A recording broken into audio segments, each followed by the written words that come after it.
अस्सलामुअलैकुम। तो आज की इस वीडियो में हम देखने वाले हैं लर्निंग डिसेबिलिटी। ये तो मैं इंग्लिश में बोल रही हूँ। तो यहाँ पर जो वीडियो है ये है उर्दू पेडागोजी के लिए, और लर्निंग डिसेबिलिटी पर हर बार पेपर में क्वेश्चंस आते हैं 2 से 3। उर्दू पेडागोजी में भी आती है और इंग्लिश पेडागोजी में भी ये आता है।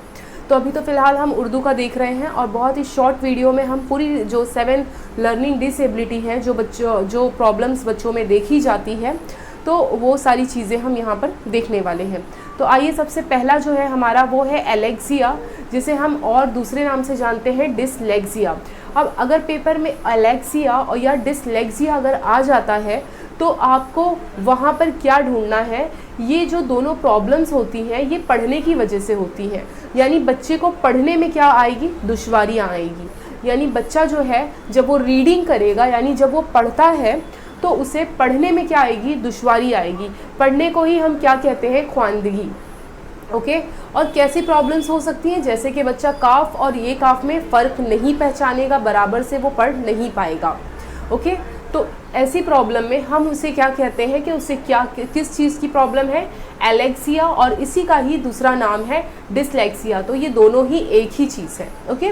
तो अब आता है डिसकैल्क्यूलिया। तो डिसकैल्क्यूलिया में क्या होता है, या कैल्क्यूलिया भी हो सकता है। तो देखो, कैल्क्यूलिया से कैलकुलस टर्म आता है, और कैलकुलस टर्म जो है ये एक मैथ्स टर्म है। तो यहाँ पर रियाजी यानी हिसाब किताब से जब भी बात होगी, मैथ्स से रिलेटेड अगर वहाँ पर क्वेश्चन में बात आता है हिसाब से या नंबरिंग में, तो आप कह सकते हैं कि ये किस प्रॉब्लम से फेस कर रहा है, डिसकैल्क्यूलिया। ओके। बट ये बात आप ज़रूर ध्यान रखें कि अगर पढ़ने में कोई चीज़ प्रॉब्लम हो रही है, यानी पढ़ने में बच्चे को कोई दिक्कत दुश्वारियाँ आ रही है, तब आप उसे डिसलेक्सिया में आप जाएंगे।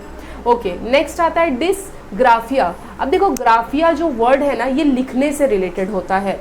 तो जब बच्चे को लिखने, या फिर हम कह सकते हैं तहरीर, यानी लिखने से रिलेटेड अगर बच्चे को प्रॉब्लम होती है, तो आप उसे क्या कहेंगे, डिसग्राफिया या अग्राफिया भी आप उसे कह सकते हैं। अफेजिया एंड डिस्फेजिया दोनों ही सेम हैं। ठीक है। तो दोनों ही नाम आपको जानने हैं कि पेपर में कभी अफेजिया या डिस्फेजिया दिया तो आप कंफ्यूज नहीं होना है आपको, दोनों ही एक ही वर्ड है। ओके। एक ही अल्फाज है। तो अभी अल्फाज की मायनी या सुनी हुई बात वो जो है बच्चा समझ नहीं पाता, यानी उसको मैं इंग्लिश में अगर कहूँ तो उसको कॉम्प्रीहेंशन में प्रॉब्लम होती है, उसे जो है चीज़ें समझ नहीं आती है, वो एक चीज़ को रिपीट करके बोलेगा, या जो अल्फाज जो दिए हुए हैं वो उसके मायनी नहीं समझ पाएगा। तो ऐसी जब प्रॉब्लम्स होती है बच्चों में, तो उसे हम कहते हैं अफेजिया या डिस्फेजिया। नेक्स्ट 5वां जो है वो आता है अप्रेक्सिया या डिप्रेक्सिया। तो डिप्रेक्सिया में क्या होता है, बच्चा जो है उंगलियों, हाथों और आँख के दरमियान रब्त कायम नहीं कर पाता। तो अब यहाँ पर इसमें प्रॉब्लम क्या होगी बच्चों को, जैसे कि जंप करना हो गया, जैसे कि दौड़ना हो गया, या हाथों से उससे कोई काम करना है तो वो उस काम को प्रॉपर तरीके से काम नहीं कर पाएगा। तो ऐसी कंडीशन में आप क्या बोलेंगे, उसे क्या है, अप्रेक्सिया है। अब आता है डिसमॉर्फिया। तो डिसमॉर्फिया में शरीर के कुछ हिस्से बहुत छोटे या अधूरे, उसे ये वहम होता है, इसे वो भ्रम होता है कि शायद से उसके शरीर का जो कुछ हिस्सा जो है या तो बहुत छोटा है या बड़ा है, और वो क्या करता है, अपने उन हिस्सों को दूसरों से कंपेयर करने लगता है, दूसरों से मुकाबला करने लगता है। तो इस कंडीशन में बच्चों को है ये भ्रम हो जाता है कि उसके जो कुछ आज़ा, कुछ जो हिस्से हैं वो या तो अधूरे हैं या तो बहुत बड़े या छोटे हैं। ओके। अब आता है डिस्थेमिया। डिस्थेमिया जो होता है वो गंभीर हालत को कहते हैं, यानी इस कंडीशन में बच्चा जो है बहुत ज़्यादा मायूस होता है, और मन हमेशा उसका कैसा रहता है, सुस्त रहता है।